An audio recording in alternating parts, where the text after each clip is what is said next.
혈관 벽을 갖다가 이제 심장, 상처를 준 네. 노화의 시작이 될 수 있습니다. 아무래도 태아 걱정이 되다 보니까 당뇨 진단조차도 안 받는 사람들이 많은 거예요. 그럼 뭐 그렇게 생각하는데 심각하게 이제 생각이 들더라고요. 이 일형 당뇨인들은 인슐린 안 받으면 그냥 7, 800? 7, 800. 그냥 음식에 대한 조절도 굉장히 있죠. 제일 중요하죠. 예, 예. 이런 디저트보다 그게 저는 훨씬 더 많이 올랐던 것 같아요. 대체당이긴 하지만 혈당을 또 올리기도 하거든요.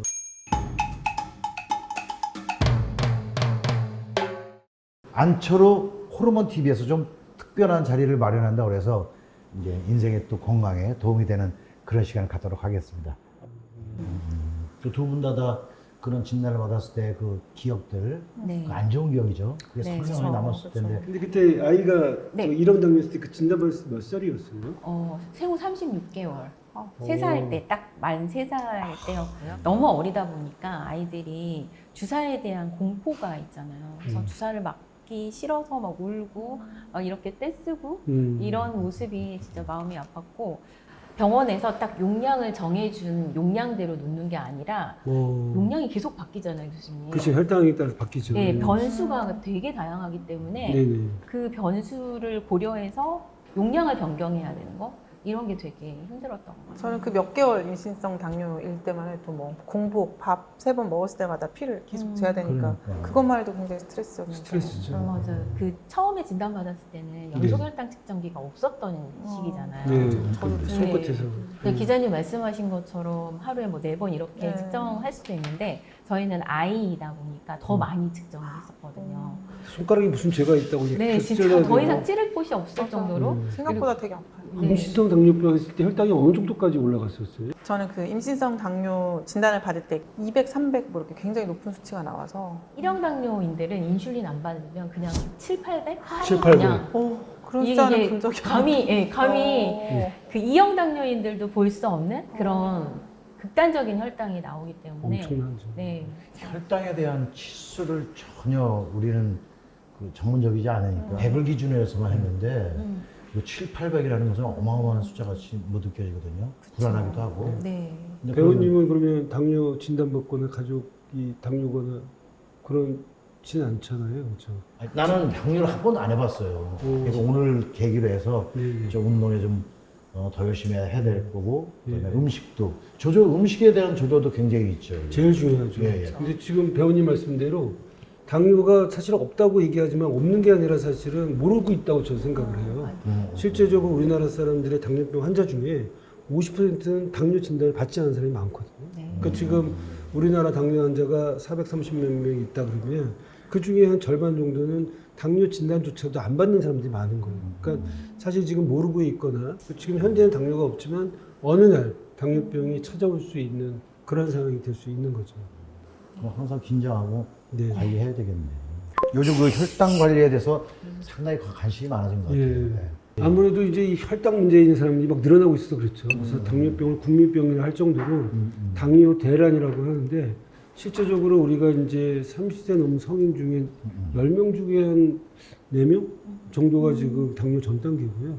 65세가 넘으면 2명 중에 1명이 당뇨 전 단계예요. 65세라. 네, 그래서 당뇨병과 당뇨 전 단계를 합쳐서 뭐 합치면 1,000만 명, 지금 뭐 2천만 명 시대까지 육박하고 있다고 하니까 그 당뇨 전 단계라는 건 당뇨가 아닌데요. 당뇨는 아직 아닌데 아닌데? 당뇨로 될 가능성이 많습니다. 공복 혈당을 기준으로 100 이하는 정상이고 100 이상은 당뇨 전 단계인데 126은 당뇨거든요. 그래서 100에서 110은 1단계, 112에서 120은 2단계 당뇨 전 단계라고 얘기를 하고요. 그러니까 식후 혈당 기준으로는 140에서 200 사이는 당뇨 전 단계인데 200이 넘어가면 그때는 당뇨병이라고 해요. 이거를 일일이 이제 혈당으로 측정하던 시대에는 잘 몰랐지만 요즘은 혈당을 쉽게 측정할 수 있고 눈으로 볼 수 있는 시대가 됐기 때문에 상당히 많은 사람이 아 나도 당뇨 전 단계구나 이런 걸 알게 되는 것 같습니다. 그럼 수치상으로 정상이라도 그 정상이 아닌 거네요. 그러니까. 그렇죠. 우리가 이제 언제든지 수치상으로는 뭐 검지대에서든 언제든지 혈당을 딱 찍어보면 정상으로 나오지만 실제로는 식후 혈당이 높은 경우도 있고 당할 횟수가 높은 경우도 있고 혈당 스파이크가 계속 있는 경우도 있고 해서 그냥 한 번에 혈당 검사로 알 수가 없거든요. 그래서 최근에는 건강검진에서 당뇨 특별검진이라고 해서 미리 이 연속 혈당 측정기를 채워놓고 2주 지난 다음에 그 결과를 갖다가 이제 얘기해주는 그런 검진 프로그램도 있습니다. TM이라는 것은 예. 엊그저께 이 촬영 때문에 예, 예. 손으로 한번 다 알아봤거든요. 네. 뭐 동기들이나 뭐 친구들 같으면 혈당에 대한 거 아. 네. 간을 해갖고 피를 해갖고 이런 것만 봐왔지 CGM이라는 건 이건 처음으로 그래서 네. 그런 거에 대해서 좀 자세한 얘기를 그 옛날에 손끝에서 혈당을 측정하는 건 모세혈관에 있는 혈액의 이 어떤 혈당을 네. 보는 건데요. 이건 이제 세포 간질액에 있는 이제 그 당을 보는 거죠. 근데 이게 어느 정도 상당히 근사하게 이제 연관이 되어 있기 때문에 정확합니다. 그래서 요즘은 혈당을 측정하는 게 아니고 이런 커브로 보기 때문에 어떤 연속성이라든지 변동성 같은 걸 아는데 도움이 되고요. 더더구나 이제 약간 통증 같은 거 없이 측정할 수 있으니까 좋고. 저도 지금 이거 3일째 오. 부착을 하고 있는데요. 아프지 않을까 걱정했는데 그냥 약간 도장 누르듯이 톡 누르면 금방 아주 조금 따끔 제 느낌으로는 손끝 찌를 때보다 안 아프고 붙이고 나서는 뭐 마음대로 샤워하고 일상생활 해도 전혀 걸리지가 않아서 사실 하고 있는 걸 잊을 정도로 잊을 정도로.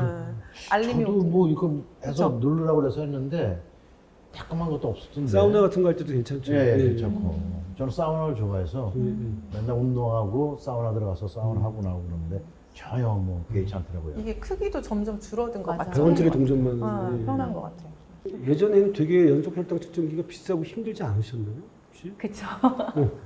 네, 제가 아마 거의 아마 국내 최초로 최초시잖아요. 네, CGM을 미국에서 들여왔던 것 같은데 그때 한 24주 쓰는 네. 센서와 뭐 트랜스미터 리시버를 한 1,000만 원에 그러니까요. 들여왔던 것 같아요. 그 계속 체열을 통해서 혈당 측정을 하는 거는 너무 네. 많이 해야 되니까 네. 고통스럽고 힘들어서 연속 혈당 측정기가 있다라는 것만으로도 너무 좋았고 네. 네. 1,000만 원이 아깝지 않았거든요. 근데 그때에 비하면 진짜 CGM이 많이 보편화된 것 같아요. 그러니까. 그리고 근데 앞으로는 더 좋아질 거로 생각이 듭니다. 네, 가격대도 다양하고 사용 기간도 다양하고 그래서 환자들이 자신에게 맞는 그런 CGM을 선택할 수 있는 정말 좋은 시대가 오고 있는 것 같습니다. 저도 7, 8년 전이라서 이미 임신했을 때 그때는 이런 연속 혈당 측정기가 보편화되지 않아서 산부인과에서 뭐 권해주지도 않았는데 지금은 한 2주치에 뭐 7, 8만 원, 뭐 그거보다 어쩌면 더 싼 가격에 할 수 있으니까 매 끼니마다 이걸 재는 것보다는 연속 혈당 측정기가 훨씬 더 편할 것 같고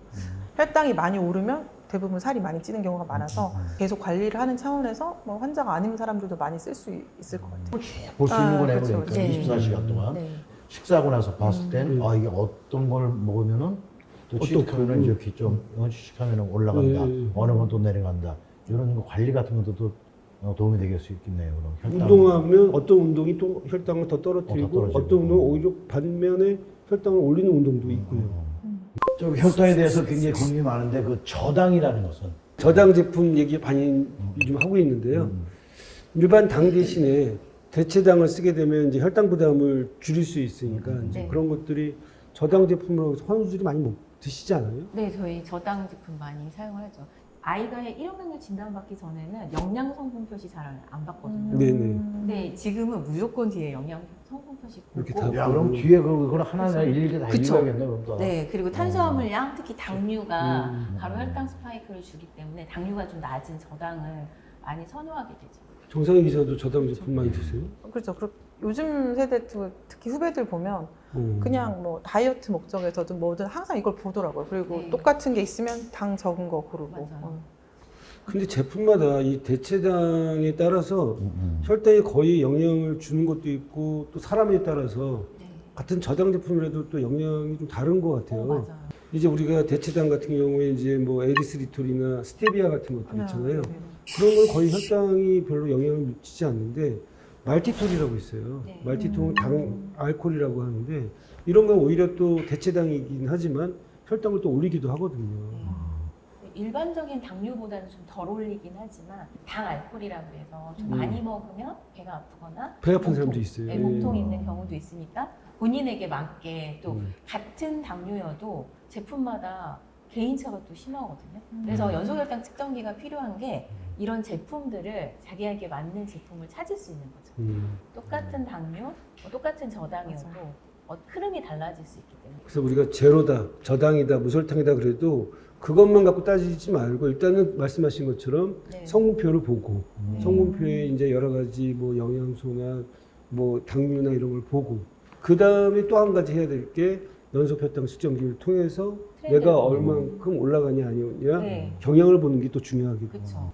연속 혈당 측정이 너무 위원회 필요하죠. 네. 네. 그런 습관을 좀 들여야겠구나. 네. 네.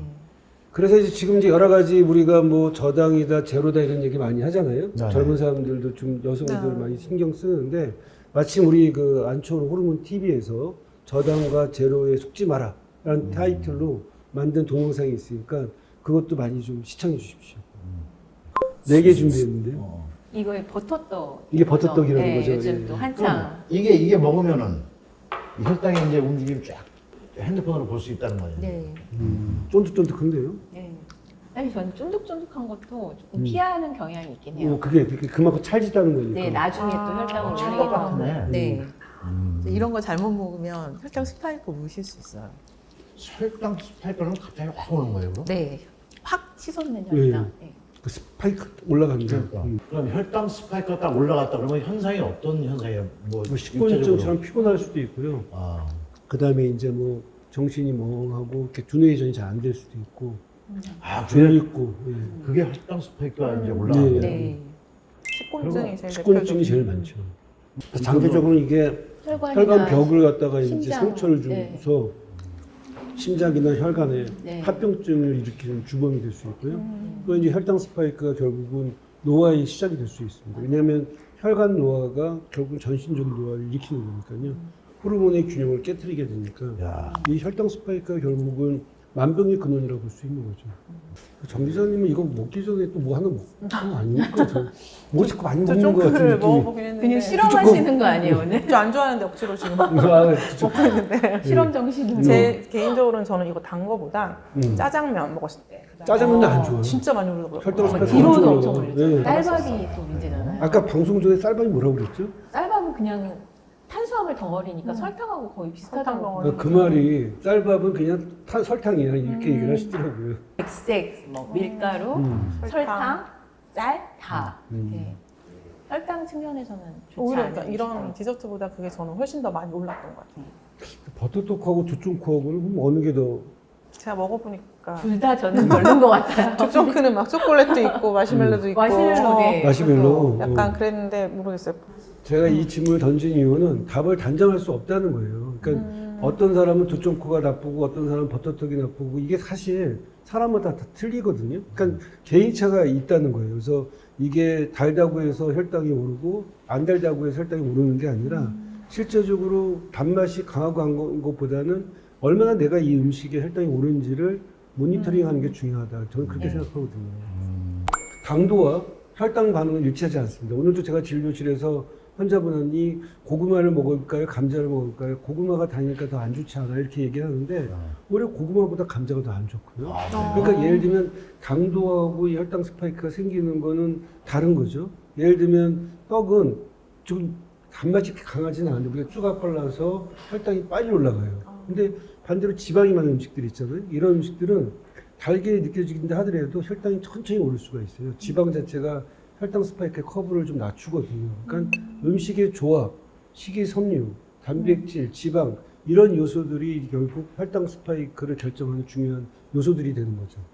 그래서 지금 이제 우리가 다 이걸 차고 있잖아요. 그러니까 이따가 제가 이제 그래프를 한번 보면서 네네. 버터떡을 먹은 우리의 혈당 스파이크가 어떻게 되는지 커브가 거기다가 두쫑코까지 먹은 우리 정상인 기자의 혈당 스파이크는 또 어떻게 되는지 한번 저희가 한번 보도록 하겠습니다. 예.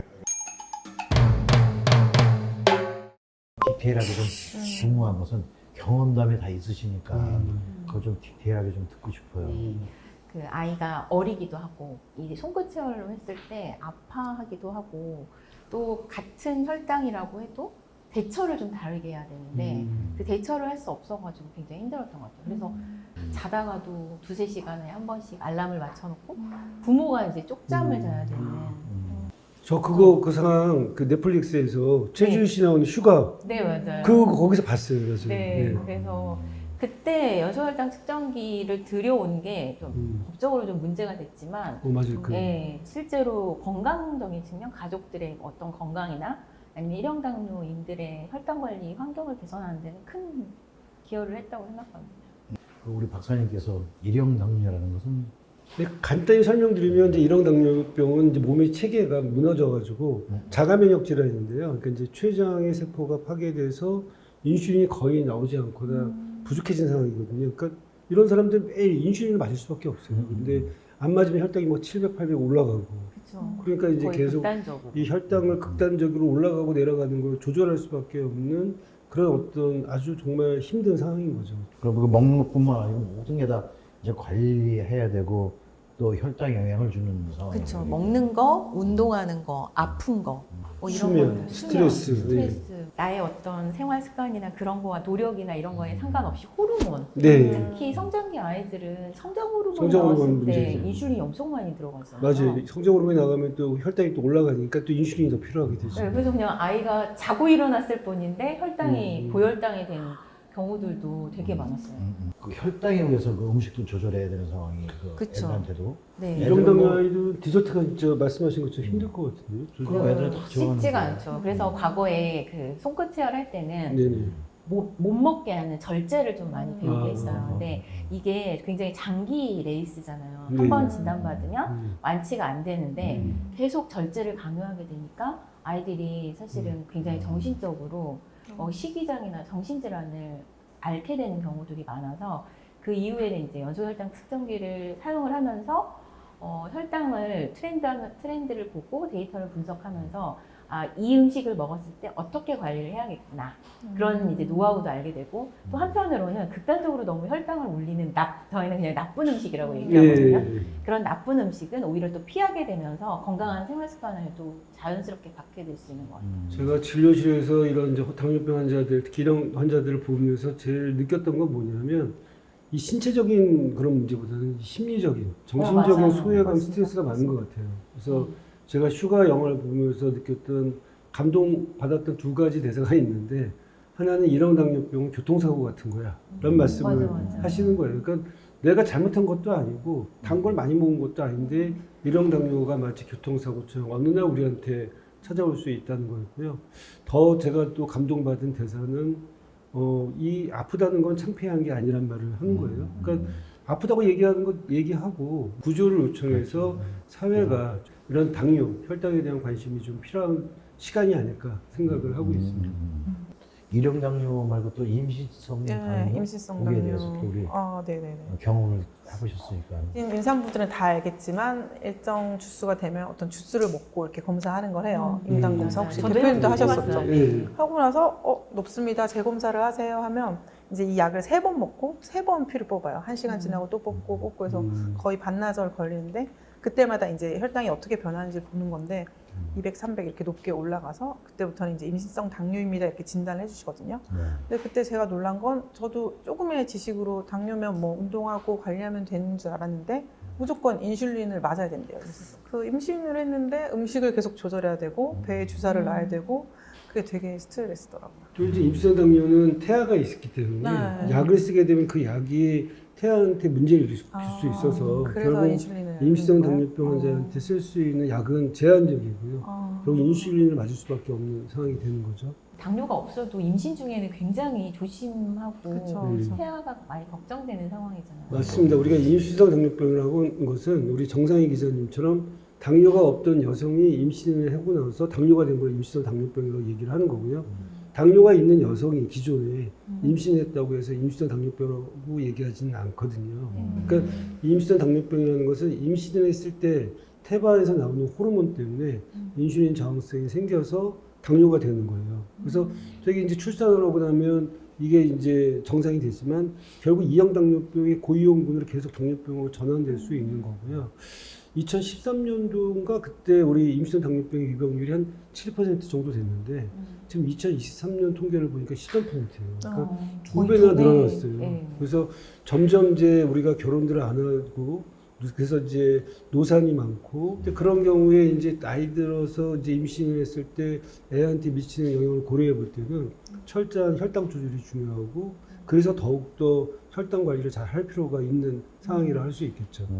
제가 임신했을 때는 아무래도 태아 걱정이 되다 보니까 끼니별로 먹는 음식을 다 사진을 찍은 다음에 1시간 후에 이제 체열을 해서 측정을 해서 그걸 사진에 기록을 해놨어요. 다 찔러가지고. 네, 왜냐하면 이제 뭐를 얼만큼 먹었는지 직관적으로 안 보이니까 그래서 뭐 요만큼 고기에 요만큼 야채를 먹었을 때 120.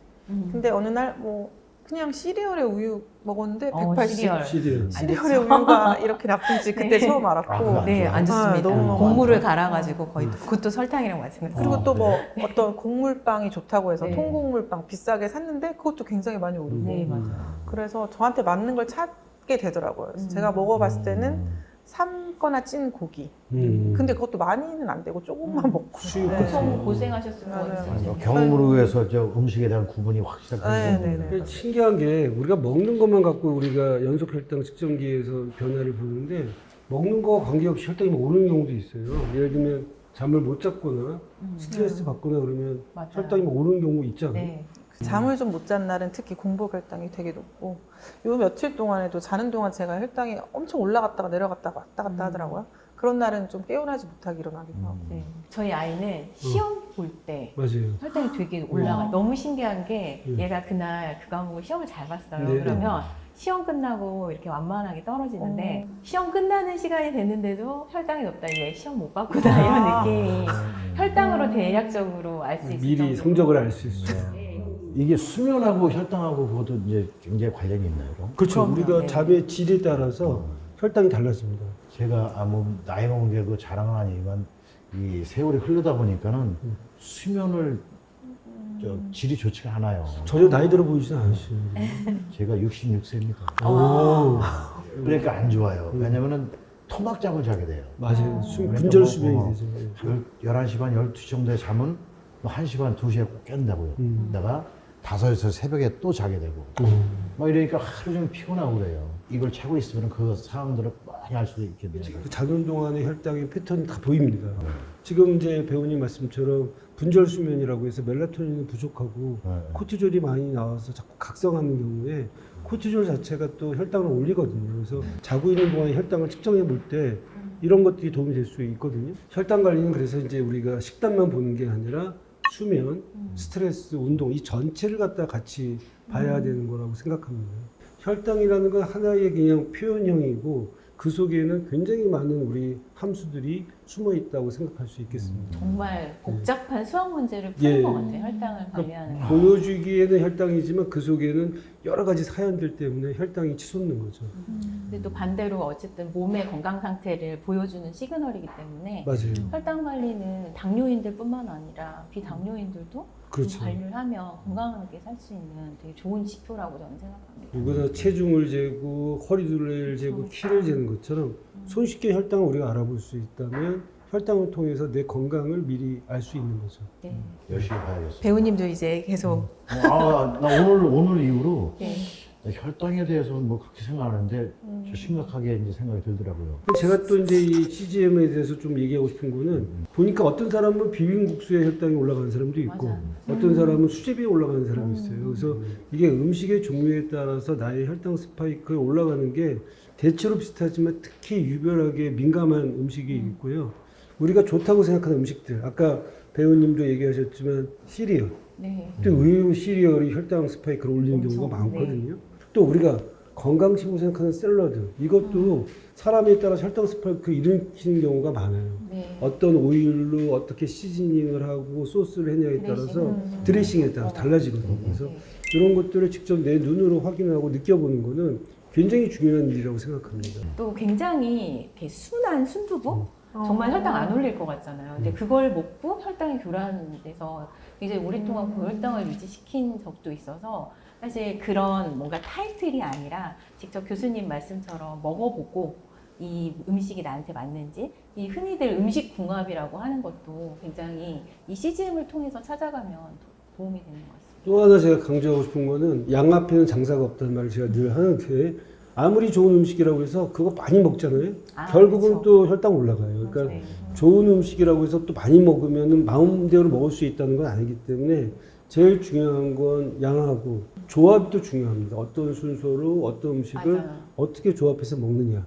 그것도 무엇보다 중요한 건 아무리 양 조합도 중요하지만 그 전에 먹었던 음식이 무엇인지가 중요합니다. 점심에 같은 음식을 먹었는데 아침 식사를 안 하고 그 음식을 먹은 거와 먹고 한 거와 다르고요. 어떤 아침 식사를 먹었는지에 따라서 점심 식후 혈당이 달라져요. 정말 그 혈당은 우리 몸에 그 기록의 네. 흔적들이라고 볼 수 있을 것 같아요. 어떻게 살아왔느냐 뭐 이런 거 그렇죠. 있잖아요. 뭐 얘기하다 보니까 벌써 시간이 야, 많이 흘렀는데 예. CGM으로 한 예. 결과를 좀 네. 보고 싶어서 이제 뭐 나왔어요? 예, 예. 예. 아까 그 버터떡 드시고 예, 버터떡. 어. 예.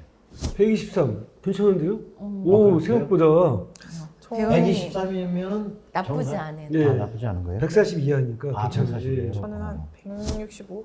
165, 180 이상 200까지는 안 오르긴 했어도 두 부대의 혈당의 차이가 있네요, 그렇죠? 같은 음식을 먹어도. 같은 음식을 먹어도 지금 보여주는 것처럼 이게 두 사람의 혈당 차이가 있고요. 또 같은 사람이라도 같은 음식을 먹었는데 컨디션에 먹었는지. 따라서 혈당의 차이가 있게 되는 거죠.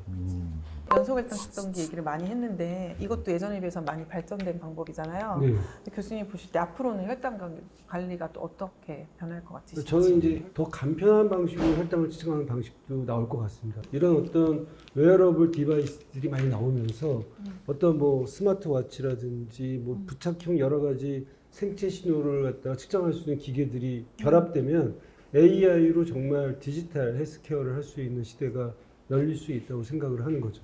이미 그 인공체장 시스템이라는 거는 이미 나와 있잖아요. 맞아요. 그러니까 연소혈당 측정기로 측정된 혈당 데이터를 분석하고 뭐 다양한 데이터, 이전 데이터들을 분석을 해서 이후에 인슐린 양을 얼마를 맞아야 될지 항상 고민이라고 그랬잖아요. 네네네. 그걸 이제 AI가 판단을, 결정을 해주는 거죠. 네. 그러면 과거에 비해서 더 많은 신경을 쓰지 않아도 이 AI의 도움으로 좀 이런 것들을 해결할 수 있고, 교수님 저는 개인적으로 네, 네. 우리가 예측할 수 있는 변수들도 있잖아요. 네, 수집할 수 있는 변수도 있지만 네. 가장 어려운 게 호르몬인 것 같아요. 호르몬은 우리가 어느 때 얼만큼 나오는지 잘 모르기 때문에 네. 미래에는 그런 호르몬을 측정해주는 맞습니다. 그런 기기가 있다면 네, 예. 이 인공지능 시스템이 훨씬 더 맞습니다. 정확해질 것 같다라는 생각이 들거든요. 왜냐하면 이제 데이터가 많이 들어올수록 정확한 판단이 낼 수 있는 네, 것처럼 맞아요. 혈당 자체가 여러 가지 호르몬의 결과값을 하더라도 진짜 그 호르몬들을 측정할 수 있는 여러 가지 간편한 진단 시스템이 나오면 정말 정교한 어떤 그 관리가 될 수 있다고 생각하고요. 특히 일형 당뇨병 환자들은 인슐린 펌프를 찾는 분들이 많잖아요. 그런 경우에 이제 혈당을 측정하고 동시에 거기에 맞는 인슐린이 주입될 수 있는 쌍방향의 인슐린 펌프, 그러니까 연속 혈당 측정기와 이 지능형 인슐린 펌프가 결합된 그런 시스템이 이제 구축된다면 명실상부한 인공 췌장기가 되지 않을까 생각합니다. 네, 오늘 대화를 나눠보니까 이제는 내 몸의 숫자를 직접 보면서 관리하는 시대가 이제 또 금방 올 것 같다는 생각이 드는데 어떠셨어요? 분명히 그 시대는 옵니다. 근데 그 시대가 오기 전까지 이제 혈당 관리를 잘못해서 합병증이 오고 나면 그건 또 다른 이야기가 되거든요. 그 전에는 여러분들이 이런 혈당을 자주 이렇게 보면서 관리할 수 있는 그런 노력들을 잘 해야 될 필요가 있는 거라고 생각합니다. 오늘 이후로 나도 이제 체계적으로 규칙적으로 좀 많이 좀 바뀌어갖고 혈당 관리를 좀 어떻게 아주 정확히 열심히 하겠습니다. 저는 이제 14년 전에 아이가 일형 당뇨를 진단받았을 때는 사실 이렇게 많은 분들이 사회적으로 관심을 갖지 못했고 기술적으로도 좀 따라오지 못했던 것 같아요. 근데 오늘 이 자리를 통해서 저희는 당연히 당뇨인의 가족이기 때문에 굉장히 익숙하고 이런 것들이 비당뇨인들에게 또 그냥 일반적으로 건강하다고 생각하시는 분들한테는 낯설게 느껴지는데 오늘 홍학표 배우님께서 딱 그 정말 일반인의 그 수준으로 이런 질문을 해주셔가지고 무시하죠. 좀. 아니요, 그게 아니라 우리가 앞으로 그 비당뇨인 가족 일반인들에게 어떻게 이걸 설명해야 될지에 대한 것들을 조금 알게 된 것 같아요. 이런 걸 좀 저희가 알려드려야 될 것 같아요. 네. 그런 그 가족 간의 그 애환 있는 걸 전혀 모르고 살았기 너무 미안하고 앞으로 이 그 시잼이라는 걸 통해서 잘 관리하고 주변에 주변에 좀 알리고 건강의 전도사로 좀 홍보대사님. 열심히 한번 해보겠습니다. 네. 저도 요 며칠 측정을 해보면서 교수님도 말씀하시면 단 거 먹지 마라, 먹고 나서 걸어라 이런 얘기 많이 해주셨는데 별로 실천을 못하다가 이제 그래프가 올라가는 걸 보니까 먹고 나서 좀 걷게 되고 또 떨어지는 거 보면서 안심하게 되고 이러더라고요. 그래서 100번 잔소리하는 것보다 이 CGM 하나 붙이는 게 건강 관리는 훨씬 좋겠다라는 생각이 들었고 이렇게 임신성 당뇨를 앓는 산모들이 이거를 산부인과에서 쉽게 처방을 받을 수 있으면 좋겠어요. 그래서 다들 이걸 부착하면 훨씬 편하게 관리할 수 있지 않을까 않을까 그런 생각이 들었습니다. 하여튼 좋은 시간이었습니다. 고맙습니다. 건강보험 지원이 되거든요. 아 그래요? 네. 오, 작년부터. 그러니까 네. 너무